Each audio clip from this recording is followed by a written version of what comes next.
2024-এর জুলাই বিপ্লব এবং 5 আগস্টের অভ্যুত্থান পরবর্তী আমাদেরকে রাস্তায় নেমে আন্দোলন করতে হবে, দাবি আদায়ের জন্য সংগ্রাম করতে হবে, এটা আমরা ভাবি নাই।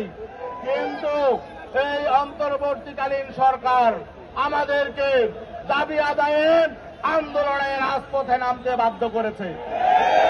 তাদের 3টা অঙ্গীকার ছিল, আমরা শুধু বলতে চাই আপনারা আপনাদের অঙ্গীকার পালন করুন।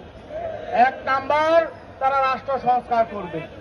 আর রাষ্ট্র সংস্কারের জন্য সংস্কার কমিশন হয়েছিল, ঐক্যমত্য কমিশন হয়েছে, জুলাই সনদ হয়েছে, জুলাই সনদ স্বাক্ষরিত হয়েছে।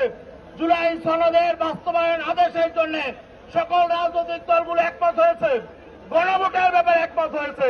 এখন গড়িমসি কিসের?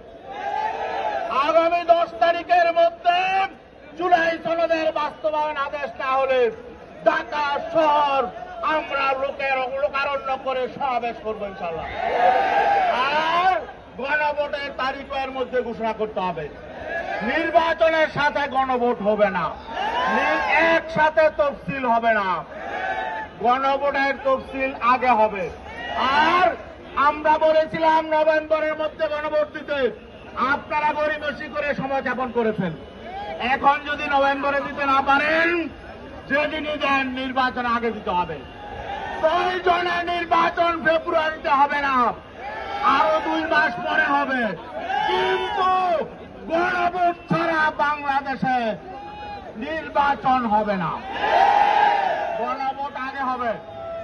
রাষ্ট্র সংস্কার নিশ্চিত হবে, তারপরে নির্বাচন। রাষ্ট্র মেরামতের জন্য আমাদের সন্তানরা জীবন দিয়েছে, কৃষক শ্রমিকরা জীবন দিয়েছে, রক্ত ঝরেছে। অতএব এটা নিয়ে কোনো তাল বাহানা চলবে না।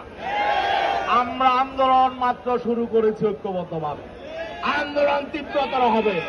আপনারা যদি আন্দোলন চান, আমরা আন্দোলন দেখাবো।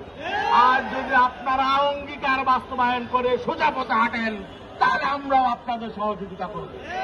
অতএব আজকে স্মারকলিপি দিয়ে আমরা মেসেজ দিচ্ছি, আগামী 10 তারিখের মধ্যে এগুলো ফায়সালা করুন। যারা বলে জুলাই সনদ লাগবে না, জুলাই সনদের প্রয়োজন নেই, সংস্কার লাগবে না, তাদের সাথে বসে আমাদের সমঝোতা করতে বলেন। এগুলো তামাশা, তারা সমঝোতা করবে না। যারা সংস্কার চায় না, যারা অতীত কর্তৃত্ববাদী আবার ফিরিয়ে আনতে চায়, যারা রাষ্ট্রটাকে বিশ্বের বুকে 1 নম্বর দুর্নীতিগ্রস্ত করতে চায়, তাদের সাথে আমাদেরকে বসে সমঝোতার কথা বলবেন না। প্লিজ আপনারা সোজা পথে হাঁটুন। আর নয়তো যেই জনতা এত ফেসিবাদী মহাশক্তিকে হটিয়েছে, তারা কিন্তু নতুন সিদ্ধান্ত নেবে। ধন্যবাদ সবাইকে।